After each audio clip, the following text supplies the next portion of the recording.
तो finally Udaipur files के मामले में जीत हमारी हुई। हाँ, बहुत ज्यादा इंतजार नहीं कराऊंगा आपको गुड न्यूज के लिए, ये मूवी अब जल्द ही आप देख सकोगे। लेकिन उससे पहले ये लटके हुए चेहरे देख लो। पता है उदयपुर फाइल्स के खिलाफ सुप्रीम कोर्ट में खड़े वकील तशरीक अहमद ने क्या बिना दिया इस फिल्म को रोकने के लिए। उन्होंने कहा कि इस पिक्चर को इसलिए रोका जाना चाहिए क्योंकि अभी कांवड़ यात्रा का समय है, कांवड़ यात्री अभी पूरे जोशो खरोश से निकले हुए हैं सड़कों पर, और अभी अगर ये पिक्चर रिलीज हो जाती है और कहीं ये पिक्चर अपना काम कर जाती है तो फिर लोग पिट जाएंगे, फिर देश में क्लैश मच जाएगा, देश में हाहाकार आ जाएगा। भाई थोड़ा सा कॉमन सेंस का यूज कर ले। आप इतने बड़े वकील हो, कांवड़िए एक चीज जो मन में ठान कर जाते हैं कि उनको पूजा करने जाना, वहां जाकर जल चढ़ाना है, और कांवड़िए अब इस तुच्छे से चीज में लड़ेंगे कि पिक्चर में क्या दिखाया जा रहा है। हाँ मुझे मालूम है, अभी कमेंट बॉक्स में तुम लोग कहोगे कि फिर कांवड़िए लोग हिंसा क्यों करते हैं। पहली बात तो मैं बता दूं कि हिंसा करते नहीं है। उसके ऊपर से अगर कांवड़िए सैकड़ों किलोमीटर दूर से भारी भरकम सैकड़ों किलो के बर्तनों में जल भरकर गंगा से लेकर आते हैं अपने शिव मंदिर पर अपने बाबा भोलेनाथ पर चढ़ाने को, अगर उनके कांवड़ को तुम खंडित कर दोगे, तुम उनको धक्का मार दोगे, गिरा दोगे, उनके खाने में कुछ गलत मिला दोगे, जूस में थूक कर पिला दोगे, तो फिर ये कंसिक्वेंसेस भुगतने पड़ेंगे। किसी भी एक व्यक्ति को तो गुस्सा आ ही जाएगा ना भाई एक वक्त के बाद। तो अब तुम कांवड़ियों को जिस बात पर गुस्सा आ रहा है उस बात को सीधे डाइवर्ट करके ले जाओगे अपने मूवी पर। लेकिन मानना होगा दोस्तों, क्या कपिल सिब्बल हिंदुओं के खिलाफ केस लड़ता है भाई? क्लैप तो बनता है। मैं एक हाथ से कैमरा पकड़ा हुआ है, मैंने ताली नहीं बजा सकता, लेकिन कपिल सिब्बल के लिए तुम ताली बजा दो, जितने भी हिंदू हो, कि तुम्हारे विरोध में ये व्यक्ति बहुत जबरदस्त काम करता है। मतलब कोई भी चीज हिंदुओं के हक में ना जाए, हिंदुओं के हित में ना जाए, इसको लेकर कपिल सिब्बल से बढ़िया लड़ाई कोई नहीं लड़ सकता इस दुनिया में। लेकिन जैसे कि मैंने कहा कि लड़ता है, जीतता नहीं है। जीतेगा कैसे? जो बुराई के पक्ष में खड़ा हो वो जीतेगा कैसे? कन्हैयालाल दर्जी, जिसको 3 सालों पहले मार दिया गया, उस बेचारे के परिवार के साथ क्या बीत रही है, क्या गुजर रही है, इसकी सूद लेने को कपिल सिब्बल और कपिल सिब्बल के पार्टी के अन्य नेताओं को समय ही नहीं है। ओबीसी की बात करते हैं ना भाई आपके लीडर ऑफ अपोजिशन, कभी गए कन्हैयालाल साहू के पास? तेली समाज से आते हैं, ओबीसी समाज से आते हैं, कभी मिले आपके समाज के लोगों से? दोस्तों सुप्रीम कोर्ट ने क्या कहा मैं पहले आपको बता दूं। सुप्रीम कोर्ट ने साफ साफ कह दिया कि जिस प्रकार से दिल्ली हाईकोर्ट ने निर्देश दिया था केंद्र की सरकार को, सुप्रीम कोर्ट ने भी कहा। अब जब केंद्र सरकार ने इस पिक्चर को देख लिया और फाइनलाइज कर दिया कि इसमें और करीबन 6 कट्स लगाकर और इस पिक्चर को रिलीज करवा सकते हो, तो फिर जब केंद्र सरकार ने भी इस बात को कह दिया तो अब सुप्रीम कोर्ट स्टे क्यों ही लगाए? अगर तुमको स्टे की मांग ही करना है तो जाओ दिल्ली हाईकोर्ट के पास जाओ। उन्होंने कहा था केंद्र सरकार को बात करने, अब दिल्ली हाईकोर्ट जो बोलेगी, दिल्ली हाईकोर्ट बात करेगी केंद्र सरकार के साथ। सुप्रीम कोर्ट ने जब साफ साफ कह दिया कि अब गेंद दिल्ली हाईकोर्ट के पास है, जाकर वहां पर गुहार लगाओ, तो कपिल सिब्बल एंड टीम ने कहा कि भाई अगर हम वहां पर जाते जाते टाइम लग जाएगा और तब तक इन्होंने पिक्चर रिलीज कर दिया तो इसलिए एक टेम्परेरी स्टे लगा दीजिए। मतलब मिन्नतें करी, गिड़गिड़ाया कि स्टे लगा दो, स्टे लगा दो, स्टे लगा दो। सोच रहे हो मतलब उस चीज को, उस इनके मन के उस तड़प को सोच रहे हो कि किस प्रकार ये तड़प है कि हिंदुओं के साथ अगर कुछ गलत होता है, कन्हैयालाल दर्जी, कन्हैयालाल टेलर के साथ जो हुआ, इस चीज को अगर कोई दिखाने की कोशिश कर रहा है तो इस चीज को रोक दो। क्यों रोक दो? क्योंकि एक समुदाय विशेष इस चीज को नहीं चाहता।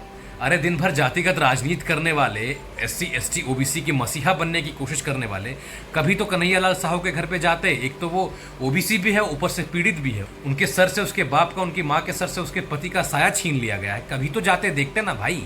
गए आज तक? दोस्तों मैंने अपने पिछले वीडियोस में बहुत दफे केंद्र सरकार को भी टारगेट किया। मैंने कहा कि केंद्र सरकार भी इस पिक्चर को रिलीज नहीं करवा पा रही, हम वोट नहीं देंगे। लेकिन भाई आज मैं अपने सारे एलिगेशंस केंद्र सरकार से वापस लेता हूं। ये केंद्र की सरकार हिंदुओं के लिए तत्पर है, उन्होंने ये प्रूफ दे दिया। जब केंद्र सरकार के पास ये मामला गया, दिल्ली हाईकोर्ट ने केंद्र सरकार के पाले में गेंद डाला, केंद्र सरकार ने 6 कट्स लगाया और कहे कि ये पिक्चर को रिलीज करना चाहिए। हैट्स ऑफ टू केंद्र की सरकार यार, दिल से मैं कह रहा हूँ हैट्स ऑफ। मैंने आपको थोड़ा भला बुरा कह दिया था जब उदयपुर फाइल्स की स्क्रीनिंग फंस रही थी तो, क्योंकि भाई देखो साफ साफ ये कहना है कि हम किसी सरकार की नुमाइंदगी करते नहीं है, हम हैं अपने देश के लिए, अपने देश के लोगों के लिए, अपने हिंदुओं के लिए। उदयपुर फाइल्स हमारे हिंदुओं की जागृति की एक अभियान है और इस अभियान को रोकने नहीं देना चाहता था। इसलिए मैंने कहा कि भाई केंद्र सरकार किस काम का, अगर हमारे वोट से आप सरकार बनाते हो और हमारा ही काम नहीं होगा, तो केंद्र सरकार ने दिखा दिया कि अगर आपने वोट दिया है तो आपका काम हम करेंगे। पिक्चर की तरफ से जितने भी वकील थे वो लोग खुश है। खासकर रिजवान अहमद ने एक वीडियो बनाकर सारी बातों को बताई है कि किस प्रकार सुप्रीम कोर्ट में बहस छिड़ी, सुप्रीम कोर्ट में किस प्रकार हिंदू पक्ष भारी पड़े। उन लोगों ने 1000 दलीलें दी, लाख कोशिश की है कि इस पिक्चर के रिलीज को रोक दिया जाए, स्टे लगा दिया जाए, इस पिक्चर के प्रोड्यूसर को बर्बाद कर दिया जाए। पता ये क्यों हो रहा?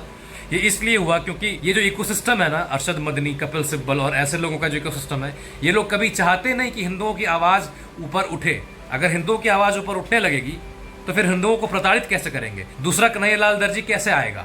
इनको डरा कर कैसे रखा जाएगा? इसीलिए ये लोग ये सारी कोशिशें कर रहे थे और ये लोग इस पिक्चर पर स्टे लगाना चाहते थे। स्टे लगने से प्रोड्यूसर का भारी नुकसान होता तो ये एक मैसेज चला जाता कि देख लो भाई, अगर हिंदुओं के प्रति तुम सहानुभूति जताकर कोई पिक्चर निकालने की कोशिश कर रहे हो या फिर चाह रख रहे हो तो मत करो, नहीं तो बर्बाद कर दिए जाओगे तुम। शो के दौरान देख रहा था कि कन्हैयालाल दर्जी जी का बेटा उस डिबेट शो के पैनल का हिस्सा था, तो और उस पैनल पे वो बैठ के कह रहा था कि मेरे बाप को अब तक इंसाफ नहीं मिल पाया और अगर कोई इस पर एक पिक्चर निकालना चाहता तो उस पर भी रोक लगाया जाता। तो एक मौलाना वहां बैठ कर कह रहा है कि इंसाफ की बात करते हो, 50 लाख रुपए मुआवजा तुमको नहीं मिला, 50 लाख रुपया खाकर बैठो यहाँ पर, बाप को इंसाफ की बात करते हो। इतना बड़ा बेशरम है बे।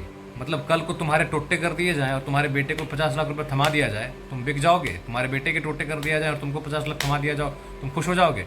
सारे घिनौने हो गए तुम। दोस्तों, उदयपुर फाइल्स रिलीज होने में जितने भी अड़चने आए, जितने भी अटकन लगाए गए, इससे एक चीज क्लियर होता है कि अगर हिंदुओं के साथ कुछ बुरा होगा तो खड़ा होने के लिए कोई नहीं है।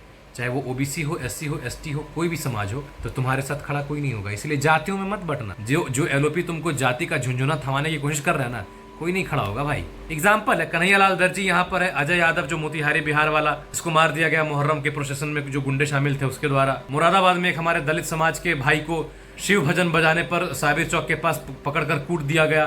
कोई नहीं बोला एक शब्द, कोई नहीं बोलेगा। जाति की राजनीति सब करेंगे तुम्हारे वोट्स लेने के लिए, लेकिन जब तुम फंसोगे तो ये तुम्हारे नेता काम नहीं आएंगे। तो समझ जाओ, वक्त रहते चेत जाओ कि तुम्हारा कौन है। बाकी सबको मेरा राम राम रहेगा। और जाते जाते उनके लिए जो उदयपुर फाइल्स को रुकवा कर पिक्चर के जो भी कास्ट एंड क्रूज हैं उसको बर्बाद करने की कोशिश कर रहे थे, उनके लिए कह दूं कि मुद्दई लाख बुरा चाहे तो क्या होता है, वही होता है जो मंजूर श्री कृष्ण होता है।